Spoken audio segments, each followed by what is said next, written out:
오늘 참 기쁘고 감사한 날입니다. 우리 하나님께서 저희 교회를 세워주신 35년이 되어서 35주년 감사의 일을 드립니다. 하나님께서 이 교회를 계획하시고 예수님을 핏값으로 사시고 성령께서 친히 지금까지 인도해 주셨습니다. 모든 영광을 하나님께 한번 올려드리겠습니다. 할렐루야. 우리 하나님께 영광이 받습니다. 하나님께서 이 교회를 계획하시고 이끌어 주시는데 또한 수고하고 애써 손길도 너무 많습니다. 특별히 교회를 개척하시고 밤낮 지금까지 눈물로 교회를 위해서 기도하시고 그의 모든 즐거움과 또 삶을 다 헌신하신 우리 목사님, 또 목사님과 함께 교회를 바로 세우기 위해서 애쓰고 노력한 모든 손길들. 바울 사도는 데살로니가 교회에 편지하면서 이렇게 적고 있습니다. 우리가 너희 모두로 말미암아 항상 하나님께 감사하며 기도할 때 너희를 기억하면 너희의 믿음의 역사와 사랑의 수고와 우리 주 예수 그리스도에 대한 소망의 인내를 우리 하나님 앞에서 끊임없이 기억하고 있다. 이렇게 기록하고 있습니다. 여러분, 우리 하나님께서는 교회를 위해서 수고하고 애쓴 모든 수고와 또 인내를 기억하고 계신 줄 믿으시기 바랍니다. 그리고 여러분께 하늘의 신령한 축복과 이 땅의 기름진 축복도 허락해 주실 줄 믿습니다. 여러분, 교회가 무엇입니까? 교회가 무엇이기에 우리 하나님께서 날마다 교회를 바라보고 계시고 또 그 많은 사람들이 이 교회를 위하여 충성하고 헌신하고 순교까지 하면서 이 교회를 지키고 있는 것인가? 십자가에서 우리 주님께서 몸을 찢어 우리를 구원해 주시고 구원받은 하나님의 백성들이 구원을 지켜내고 구원을 완성하기 위해서 당신의 몸을 주셨습니다. 바로 교회입니다. 여러분, 교회는 주님의 몸입니다. 예수 믿은 우리들이 이 광야 같은 세상을 살면서 언제든지 달려가 안길 수 있는 주님의 품, 주님의 그 넓은 가슴, 주님의 몸이 바로 교회인 줄 믿습니다. 내가 이 반석 위에 내 교회를 세우리라. 광야에서 반석은요, 적들이 공격해 오고 화살이 날아올 때 피할 수 있는 피난처가 됩니다. 지나가는 나그네들이 떼약볕이 내리치는데 그 지친 몸을 쉴 수 있는 곳이 바로 광야에 있는 반석입니다. 그러기에 오늘 우리가 교회 창립 35주년을 맞이해서 다시 한 번 더 물어야 할 질문은, 우리 남솔교회가 정말 저 영혼들에게, 이 지역 사람들에게 피할 바위가 되고 성도들이 피할 수 있는 그런 피난처가 되고 어렵고 지친 사람들이 쉼을 얻고 안식을 얻을 수 있는 안식처가 되고 있는가 하는 그런 질문일 것입니다. 제가 늦게 목회를 시작하고 목사 안수를 받고 집으로 돌아왔을 때 저희 아버님이 저에게 몇 가지 말씀을 해주셨는데 그 중에 아직도 기억나는 말씀이 있습니다. 김 목사는 자고로 주일날 성도들이 교회에 들어오는 그 모습이 사냥꾼에게 쫓겨서 피를 흘리며 들어오는 사슴의 모습으로 보여야 합니다. 그 사슴의 모습이 보여야 진짜 목사입니다. 이렇게 말씀을 해주셨어요. 제가 그 말씀을 듣고 다시 한 번 더 목사가 무엇인지, 교회가 무엇인지 생각하게 되었습니다. 목회란 단지 설교를 잘하고 교회를 부흥시키고 교회 건물을 불뚝 세우는 것이 아니라 교회에 들어오는 성도 한 분 한 분이 저분이 이 한 주간도 세상에 살면서 공격을 받고 상처를 받아서 영적으로 피를 흘리며 이 영혼의 피난처에 들어오시는구나 하는 그것이 보여져야 한다는 것입니다. 그래서 저는 매주 설교 말씀을 준비하고 원고를 넣고 날마다 기도합니다. 주님, 저는 할 수 없습니다. 제 능력으로는 안 됩니다. 사람의 말로는 안 됩니다. 맹수의 발톱에 사냥꾼의 화살에 상처 입은 저 영혼들을 치유하여 주시고 고쳐주시고 삼해주실 것은 사람의 말이 아니라 예수 그리스도의 보혈의 능력인 줄 믿습니다. 주님의 십자가 보혈이 아니고는 저 영혼들을 싸맬 수도 고칠 수도 없습니다. 오늘 이 말씀 속에 주님의 보혈이 녹아 들어가서 강당에서 말씀을 전가할 때 주님의 보혈이 우리 성도들 가슴 속으로 흘러들어가요. 힘들고 지치고 상처 입은 영혼들이 치유받게 하여 주시고 회복되게 하여 주시고 고쳐 주시옵소서. 하나님 고쳐주세요.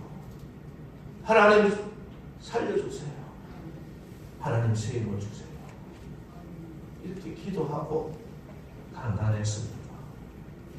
여러분, 우리 남서울교회는 우리 영혼이 안길 주님의 품이요 우리의 인생이 피할 피난처요 바위입니다.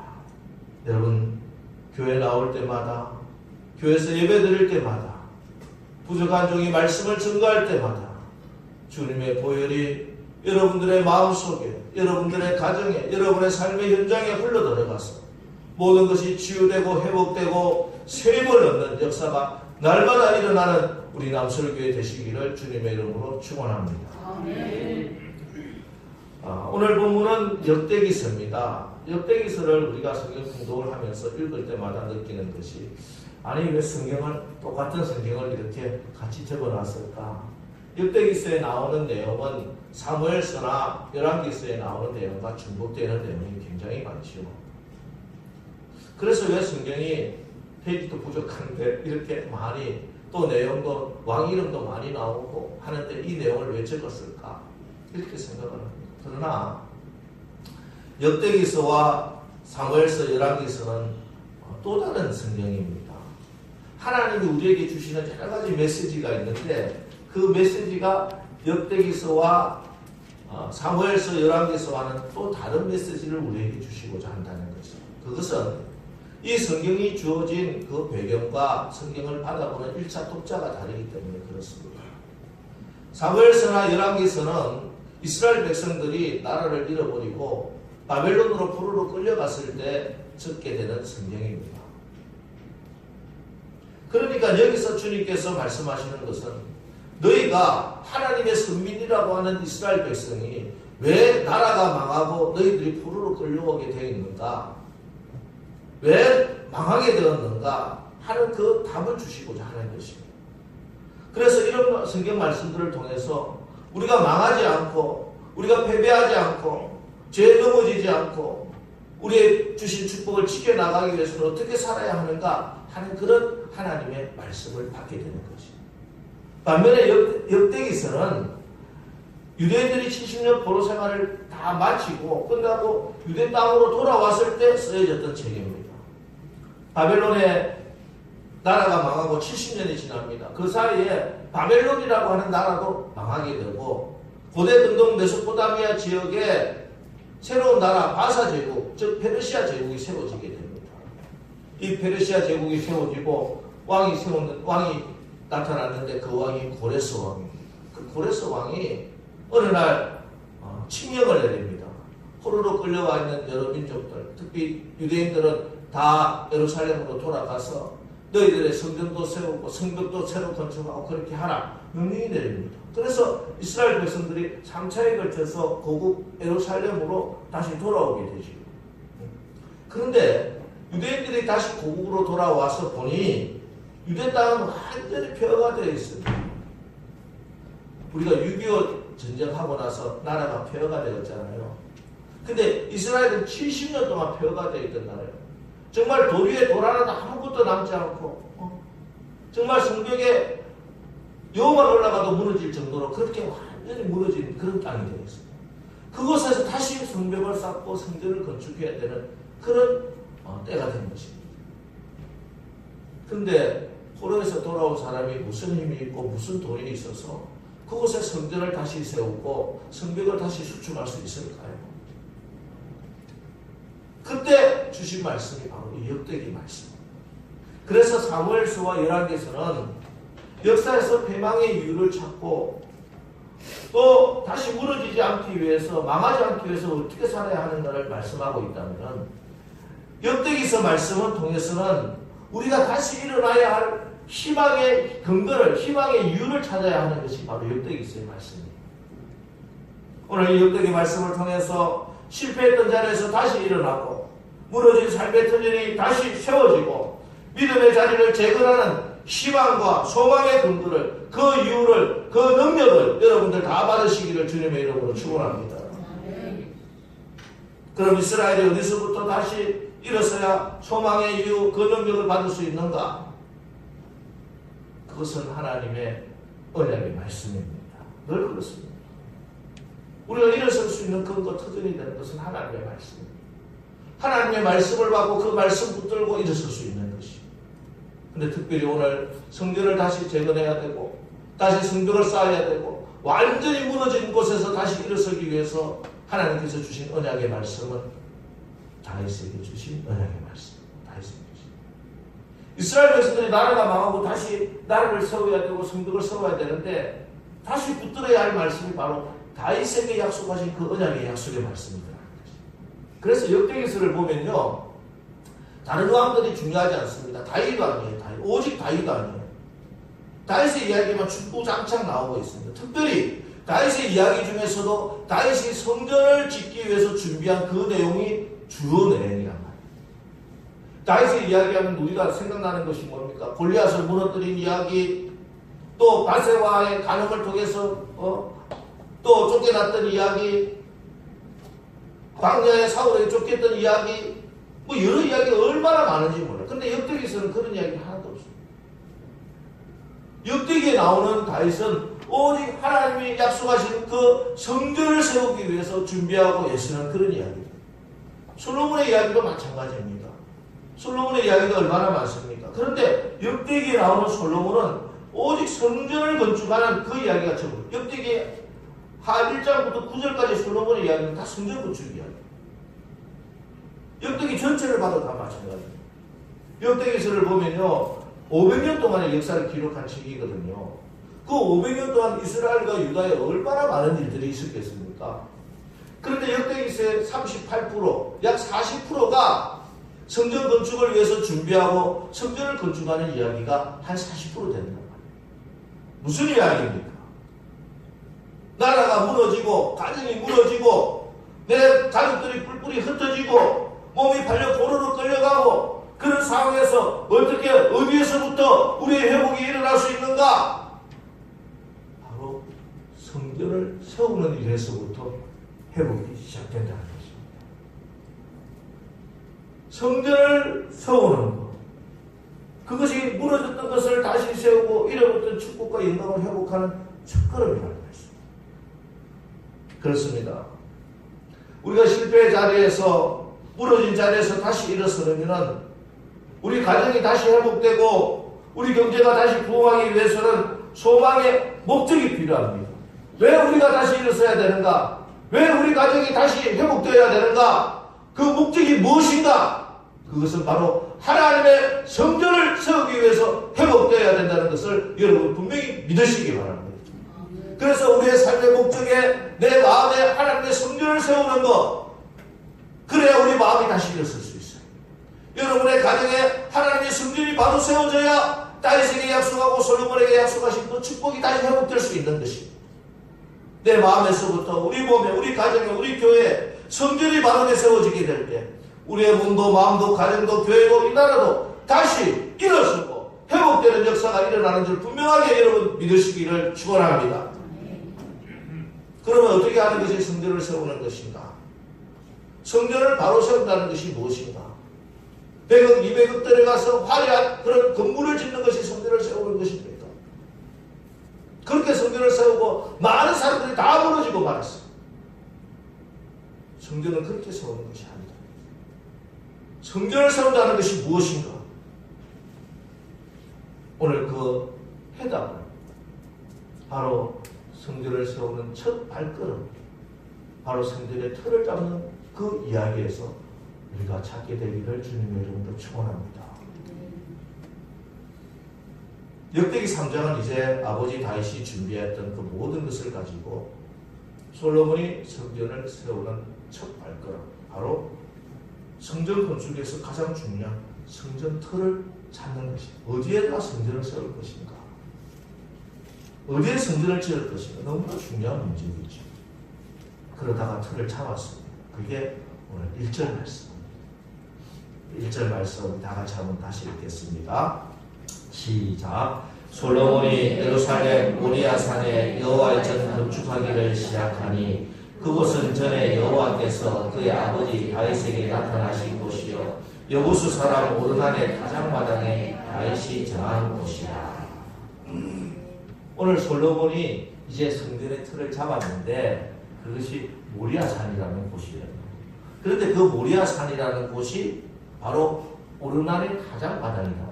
그러니까 모리아 산과 오르난의 타작마당은 같은 곳이에요.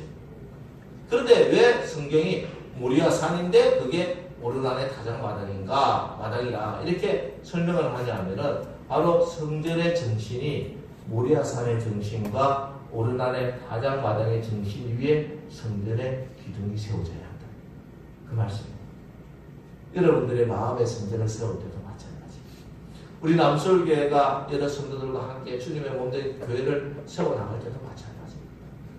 그래서 오늘 설교 제목이 우리 남서울교회가 모리아산과 오르난 타작마당에 우리 남서울교회를 세웁시다. 그럼 모리아산이 무엇인가? 모리아산이 무엇인가?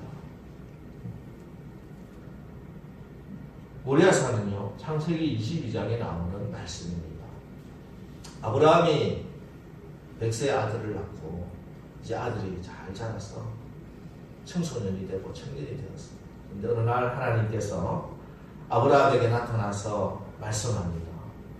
너는 너의 아들 사랑하는 독자 이삭을 저 모리아 산에 가서 나에게 번제로 드리라. 100세야 얻은 아들을 눈에 넣어도 아깝지 않아. 내 생명보다 귀한 그 아들 이삭을 하나님께 번제로 드리라는 것이. 놀라운 것은 아브라함이 그 말씀에 순종했다는 것입니다. 이게 모리아산입니다. 여러분, 교회는 순종의 터 위에 세워지는 것입니다. 그래서 교회는 예수님의 터 위에 세워지는 거예요. 빌립보서 2장 5절에 너희 안에 이 마음을 품으라 곧 그리스도 예수의 마음이니 하고 나서 쭉 말씀이 나오는데 그 결론이 뭐냐면 8절 자기를 낮추시고 죽기까지 복종하셨으니 곧 십자가에 죽으십니다. 예수님의 삶은, 예수님의 모든 사역은, 예수님의 일은 죽기까지 십자가에 복종하는 일이었어요. 그래서 이 주님의 순종 위에, 이 주님의 복종 위에 교회가 세워졌습니다.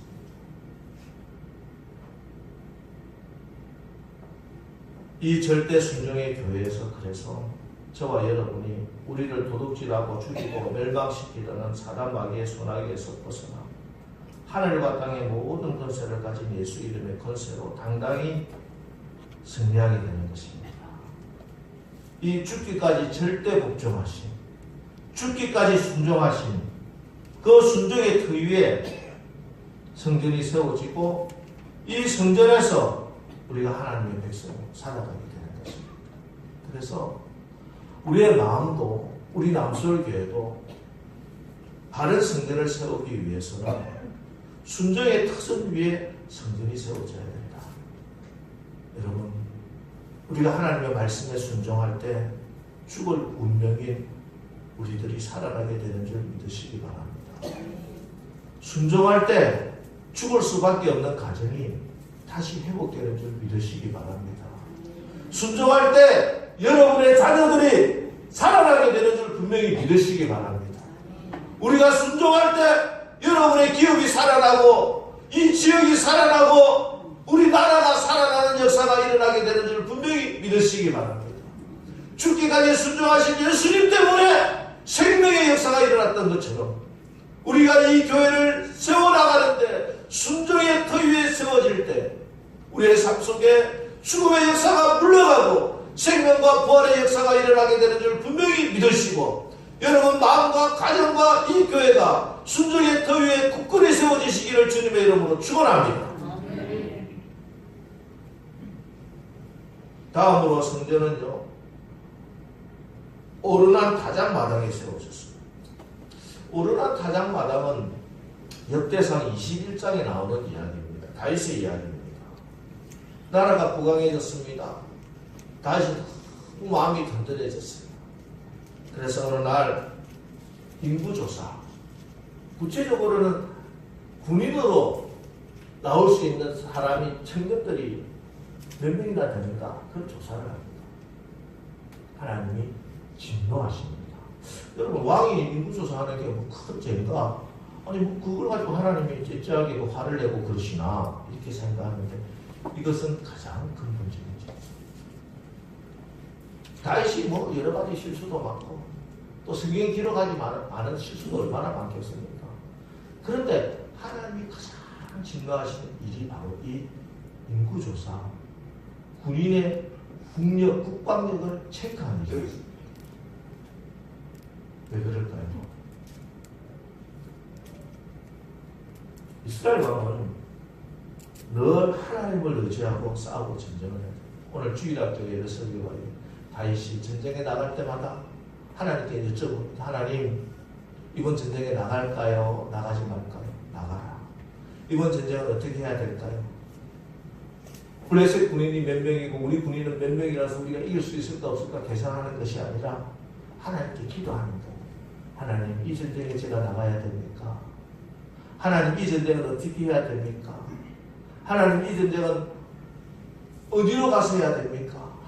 하나님을 기도하면서 나가서 지금까지 나라가 부강해졌어요. 블레셋 물리치고 암몬도 무너뜨리고 나라의 국력이 점점 커지고 국토가 넓어지고 근동지역에 제일 강력한 나라가 됩니다.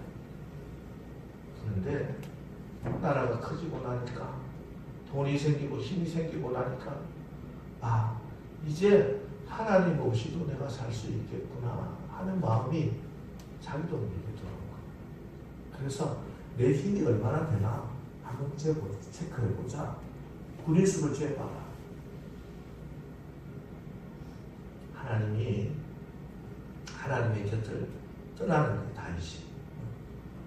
하나님이 가장 슬퍼하시고 가장 안타까워하는 것은 하나님의 품을 떠나는 것입니다. 둘째 아들이 아버지에게 내 복 주소서 하고 찾아서 아버지를 떠나는 것. 이것이 하나님이 가장 슬퍼하십니다. 가장 진노하십니다. 그래서 하나님께서 다윗을 치시는데 7만 명을 죽이십니다. 여러분 성경 요즘 통독하면서 알겠지만 이스라엘 백성들이 나가서 전쟁을 하는데 38명, 몇십 명만 죽어도 큰 패배라고 기록하는데 7만 명이 한꺼번에 몰살을 당합니다. 너무 하나님이 진노하셨어요. 이 진노 가운데 다윗이 하는 일이 있습니다. 하나님께 눈물로 매달리는 거죠. 하나님, 제가 잘못했습니다. 하나님, 저를 좀 용서해 주세요. 하나님, 은혜를 베풀어 주세요. 그럴 때 하나님께서 말씀합니다. 오르난 타작마당을 지목하시고 그곳에서 나에게 번제를 드리라. 그래서 그곳에 나가서 번제를 드리고 하나님의 용서함을 받게 됩니다. 그러니까 오르난 타작마당이라고 하는 것은 어떤 큰 죄가 있다 하더라도 하나님 앞에 나와서 용서받는 하나님의 은혜의 자리, 자비와 긍휼이 있는 자리가 바로 오르난 타작마당입니다. 주님께서는 주님의 몸된 교회를 어디에 세우십니까? 바로 주님의 용서와 긍휼하심과 은혜 위에 우리 교회가 세워지는 것이에요. 그래서 우리의 예배는 용서의 예배입니다. 주님 앞에 나오면 여러분들이 지난 한 주간 모든 상처와 힘든 것 가운데 치유함을 받고, 또 하나는 여러분이 지은 모든 죄가 주님의 보혈로 깨끗이 용서함 받게 되는 것을 믿으시기 바랍니다. 용서받는 거예요. 그래서 우리는 예배를 드리면서 용서의 능력을 받게 돼야 됩니다. 용서할 수 있는 힘을 예배를 통해서 받게 돼요. 이 성전을 통해서 우리가 세상에 나가서 용서할 수 있는 사람이 된다는 것입니다. 레 미제라블이라고 하는 그런 유명한 소설이 있죠. 장발장 주인공인데요. 이 장발장은 빵을 훔친 죄로 19년의 중노동을 그런 선고를 받습니다. 그리고 감옥에서 출소하고 나왔는데 전과자라고 누구 하나 받아주지를 않습니다. 방황하다가 성당을 찾아갑니다. 성당의 신부가 맞아주고 자비를 베풀어 주었습니다. 그러나 배은망덕하게도 나오면서 은잔들을 훔쳐서 나오잖아요. 나가다가 새벽이 되어서 경찰 3명이 장발장을 잡아가지고 이렇게 성당문을 두드립니다. 아, 이게 무슨 문제인가 직감한 신부가 장발장 다시 오셨군요. 내가 은자만 준 것이 아니라 은첩 때도 줬는데 그걸 빠뜨려 먹고 갔어요. 은첩 때도 은으로 된 것이니까 한 200g은 나올 건데 왜 이것을 빼먹고 갔냐고, 잊어버렸냐고, 이거 가지고 가라. 경찰들이 이분은 제가 준 선물 가지고 가는 겁니다. 경찰이 떠난 후 이 신부가 장발장에게 이야기합니다. 그 돈은 이제 당신이 정직한 사람으로 새로 태어나는데 사용하십시오. 이것을 잊으면 안 됩니다. 그 전까지 장발장은 사회와 자기를 억울하게 노동시킨 국가 권력에 대해서 분노로 가득 찼습니다. 모든 사람들이 미워졌어요. 그런데 이 용서를 받음으로 그 분노와 억울함이 사라져 무너지고 새로운 사람으로 태어납니다. 예수님께서는 우리에게 원수까지도 용서하라고 말씀하십니다. 원수를 이기는 것은 우리가 그 원수에게 보복함으로 그를 영원히 나의 원수로 남겨두는 것이 아닙니다. 오히려 용서함으로 원수되었던 그가 내 동지요 내 친구가 되게 하는 것, 그것이 원수를 이기는 능력이 되는 것입니다. 물론 우리가 용서한다고 다 그런 결과가 일어나는 것은 아닙니다. 용서해 줌에도 불구하고 더 나쁘게 더 나를 공격하는 그런 사람들도 있을 수 있습니다. 그러나 내가 용서하지 않고 그 사람을 다시 돌이키고 이 상황을 회복시킬 수 있는 길은 없다는 것이에요. 용서 외에는 진정한 영혼의 승리는 가능하지 않습니다. 용서만이 위대한 힘을 갖고 있기 때문에 그 사람이 다시 돌아와서 나에게 용서를 구하고 우리의 관계가 회복되지 않는다 하더라도 우리는 용서해야 된다. 왜? 용서를 통해서 내가 치유받아야 하기 때문에 그래요. 용서는요, 다른 사람을 치유하고 회복시키는 다른 관계 회복 이전에 바로 나 스스로를 치유하는 가장 중요한 일이 되는 것입니다. 사실 우리가 다른 사람을 미워하고 용서하지 못하고 있을 때 저 사람이 나의 가해자라고, 저 사람 때문에 내가 상처받고, 저 사람 때문에 내 인생이 망하고, 저 사람 때문에 내 미래가 막혀있다고 그렇게 생각하지만 아닙니다. 사실은요, 내가 용서하지 못할 때 나 자신에 대한 가장 강한 가해자는 바로 나 스스로라는 것입니다. 여러분, 용서하지 못하면은 나를 늘 과거와 원망과 분노의 감옥에 나를 가두고 있는 거예요. 그래서 내 자신이 이제 해나가야 할 미래와 축복의 길을 갖다가 다 놓치는 거예요. 그게 사단이 원하는 거예요. 왜 나의 미래를, 나의 삶을, 왜 나를 미워하는 그 사람에게 맡기고 왜 사단에게 맡겨서 사단이 날마다 나를 도둑질하고 죽이고 멸망시키도록 그렇게 활동하도록 그 나의 미래를 왜 그거에 맡기냐.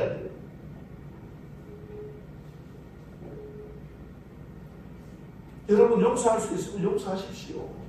아니 나 스스로를 위해서 용서하시기 바랍니다. 어떤 분이 지금 거의 7, 8년 동안 계속 송사를 하고 원수를 갖고 하겠다. 제가 그분에게 그렇게 합니다. 당신이 지금 5년, 6년 동안 이 일을 하고 이 기간에 그걸 포기하고 당신의 미래를 위해서 투자하고 나갔으면 지금 당신이 잃어버렸던 그런 소송비도 하나도 잃어버리지 않고 당신의 미래도 지금보다 훨씬 더 나아졌을 거라고. 그런데 분노에 가득 차고 억울함에 가득 차니까 그걸 아무리 목사가 이야기해도 듣지를 않더라니까. 여러분, 여러분의 미래를 여러분들을 원망하게 만들고 여러분들을 억울하게 만든 그 사람에게 맡기지 마시기 바랍니다. 우리 하나님께 올려드리십시오. 그 문제는 하나님께 올려드리고 나의 미래를, 나의 앞길을 하나님이 주시는 그 축복의 길로 나가시기를 주님의 이름으로 축원합니다. 물론 제가 이렇게 이야기한다고 목사님은 그런 억울한 일을 안 당해서 몰라요. 내가 얼마나 억울한지 몰라요. 그렇게 말씀하실지 모르지만 우리에게 길이 있다면 용서하는 길밖에 없습니다. 그래야 내가 살고 내 미래가 열리게 되는 것입니다. 힘드시겠지요. 그래서 주님을 바라보는 것입니다. 예수님을 바라보는 것입니다. 저 십자가 위에서 자기를 조롱하고 자기에게 침을 뱉고 예수를 십자가에 못 박으라고 외치는 그 자들에게 향하여 자기에게 대못을 치고 잡으러 찌르는 저들을 향하여 예수님은 말씀합니다. 주여 저들을 용서하여 주옵소서. 저들이 하는 일을 알지 못합니다. 그 용서를 우리가 받아야 합니다.